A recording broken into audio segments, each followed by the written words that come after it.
All right, so get this. Today, we're diving deep into you. Yeah, you heard right. You and your potential for wealth. Sounds interesting. It is. We're cracking open T. Harv Eker's Secrets of the Millionaire Mind to uncover if you have what it takes. A millionaire mind, he calls it. We're not going to, like, magically manifest money or anything. Nope, no magic here. Okay, good. We're going deeper, exploring those hidden beliefs and habits that could be holding you back from hitting those financial goals. I like it. So where do we start? Well, Eker's book is all about the psychology of wealth. He argues that our financial blueprint, those deep-seated beliefs about money, are often shaped way back in our childhood. Oh, so like those money conversations we heard growing up. Exactly. Think about it. Yeah. Money doesn't grow on trees. Oh, yeah. Heard that one a lot. Or maybe rich people are greedy. Ugh. Yeah, that one too. See, those seemingly innocent phrases can actually create some pretty powerful and often limiting beliefs about money that we carry with us into adulthood. It's like, We've inherited a money script without even realizing it. exactly. And that script, well, it can play out in our lives in ways we might not even be aware of. It's true. Sometimes I catch myself thinking about money in a way that just doesn't make sense, like I'm holding myself back from making more. Eker's own story is a great example of this. Oh. He was driven, super driven, to achieve wealth, but he kept hitting a wall, like an invisible barrier. What happened? It wasn't until a millionaire friend challenged him. This friend told him to study the mindsets of other wealthy people that things really changed for Eker. It was like a light bulb went off. Interesting. So it's not just about working hard or having the right skills. Yep. It's about rewiring our brains for success, would you say? Absolutely. Eker calls this process reconditioning, and he breaks it down into 4 key steps. The first step is awareness. We got to become aware of those messages we've internalized about money. You know, those unconscious beliefs that might be sabotaging our efforts. Right. How do we do that? Remember that exercise we talked about? Writing down all those money-related statements you heard as a child? Oh, yeah, like digging into the past. That's a powerful first step in bringing those hidden beliefs to the surface. It's like, Shining a light on them so we can see what we're really dealing with. exactly. Okay, so awareness is key. What comes next? Well, once we're aware of those beliefs, we need to understand them. Understand them how? Understand how they've impacted our financial lives. Maybe you avoid investing because deep down you believe money is risky. Yeah, that makes sense. Or perhaps you struggle to ask for a raise because you feel unworthy of higher pay. I know people like that. They're so talented, but don't believe in their own worth. These are all examples of how our unconscious beliefs can manifest in our actions and ultimately shape our financial reality. It's like those beliefs are running the show in the background, and we're just puppets dancing to their tune. That's a great analogy. But here's the good news. We can break free. Ow. The next step is disassociation. Disassociation. It's about separating from those ingrained beliefs, realizing that they're not inherent to who we are, they're learned. Oh, And that means they can be unlearned. that makes me feel better already. So how do we go about disassociating from those deeply rooted money beliefs? Yeah, that's a good question. I feel so real. Well, Eker offers this powerful declaration. What I heard about money isn't necessarily true. I choose to adopt new ways of thinking that support my happiness and success. Wow, that's He powerful. encourages readers to repeat this declaration regularly. Regularly. It's almost like reprogramming their internal operating system, you know? Like giving our subconscious mind a new set of instructions. I love that. Exactly. Yeah. And the final step is reconditioning, which involves installing new, empowering beliefs that support financial abundance. These are what Eker calls wealth files. Okay, let's talk about these wealth files. He outlines 17 of them. But, you know, for the sake of time, let's focus on a few that are particularly impactful. Sounds good. One that really stood out to me is the idea that rich people play the money game to win, not just to avoid losing. It's a subtle but profound shift in perspective. Oh, I see. Think about it. If you're playing not to lose, you're constantly operating from a place of fear and scarcity. Right, you're more likely to make safe choices, conservative choices, choices that might protect your current assets but ultimately limit your growth potential. It's like playing defense all the time instead of going on the offense and aiming for the big score. Exactly. Now, rich people, they're playing to win.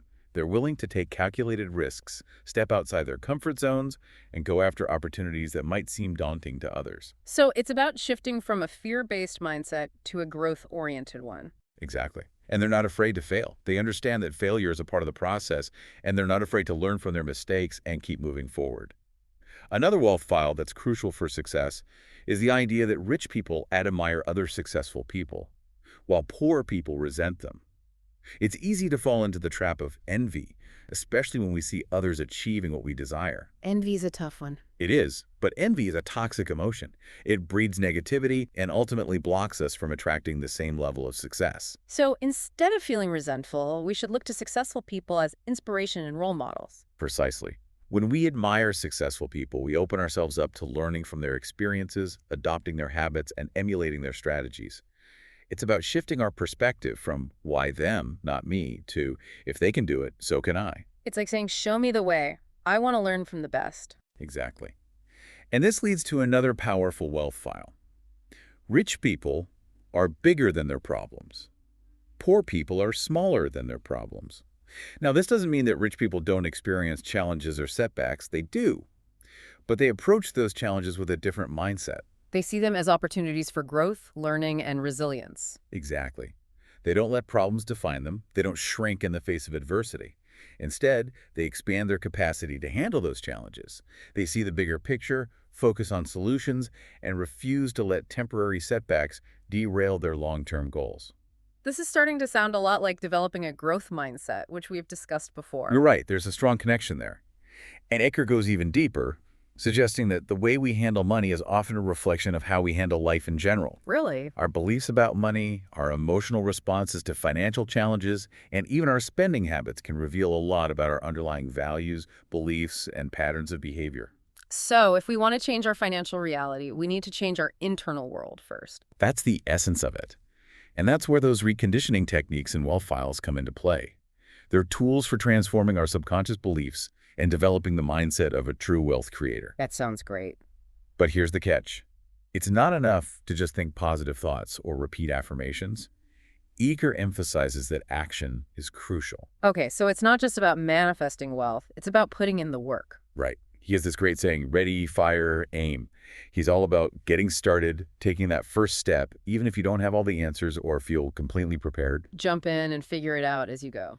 Eager believes that by taking action, you gain momentum, you learn from experience, and you open yourself up to opportunities that wouldn't have emerged if you had stayed stuck in planning mode. So it's about getting out of our heads and into the game.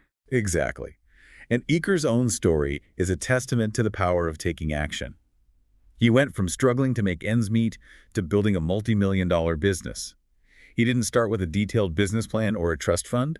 He started by taking action, learning as he went, and embracing the inevitable challenges that came along the way. Well, we've covered a lot of ground already. We have. We've talked about the power of the subconscious mind, the steps to reconditioning our beliefs, and a few key wealth files. I'm already feeling inspired to start rewiring my own money mindset. You know, it's really amazing how much those childhood experiences shape our beliefs about money. Oh, yeah, for sure. And it's crazy how those beliefs, those deep-seated ones, they often lead to, well, behaviors that kind of keep us stuck financially. I mean, we don't even realize it sometimes. It's like we're running on autopilot, but with a faulty program. A bad program, yeah. Exactly. And Eager talks about this idea of managing money well as like a key characteristic of having that millionaire mind. But what does that actually look like in practice? Is it all about budgeting like a fanatic or keeping track of every penny?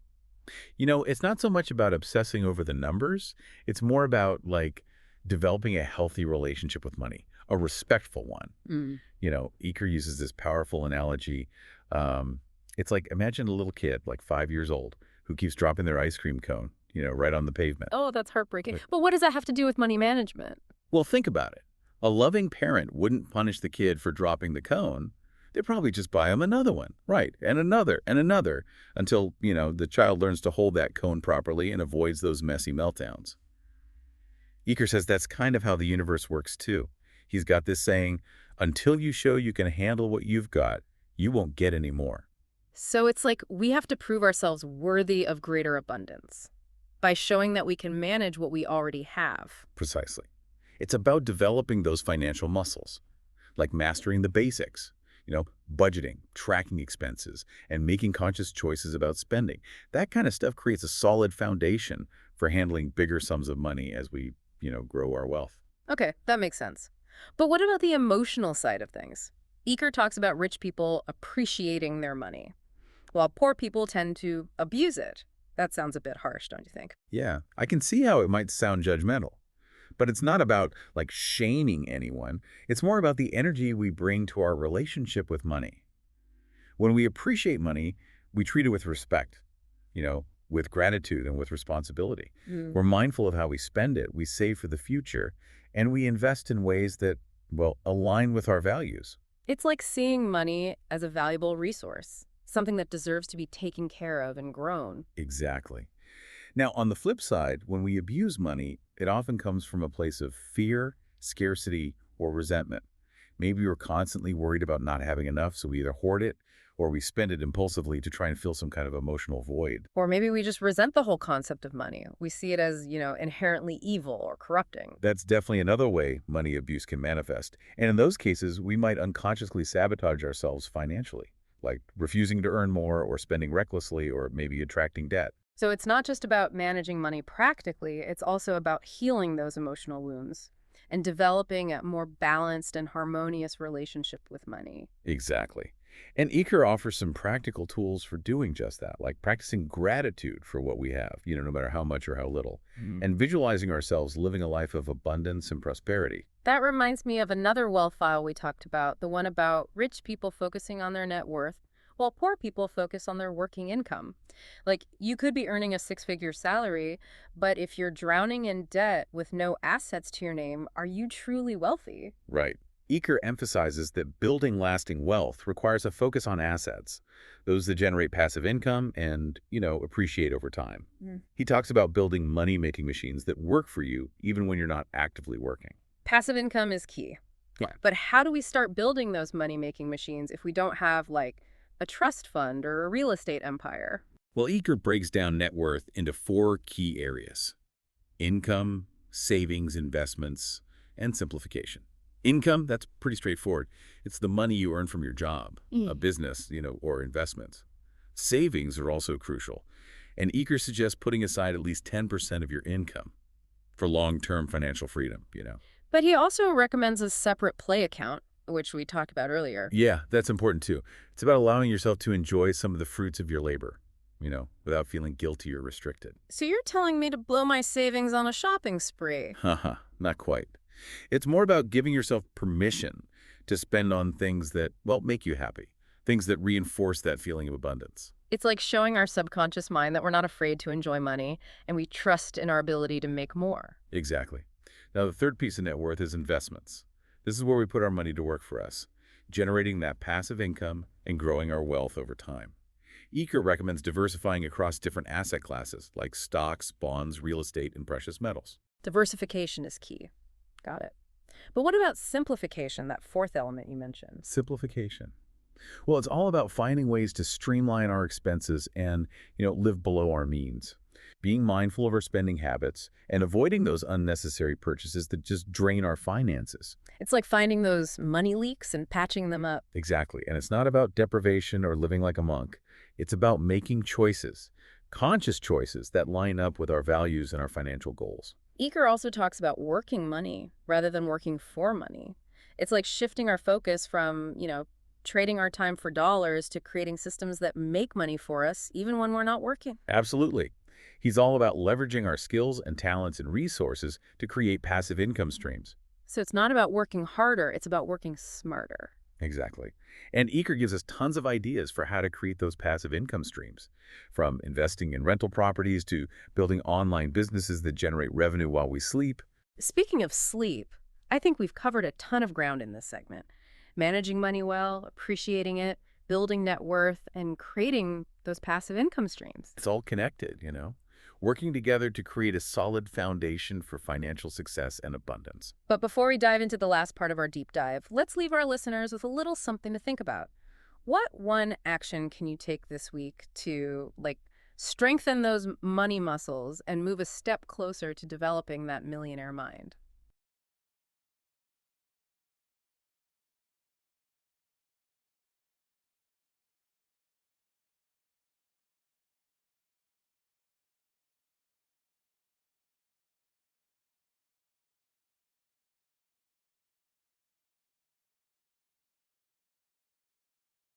We've uncovered so much already, like how our money blueprint affects us and how those wealth files can like reprogram our thinking for success.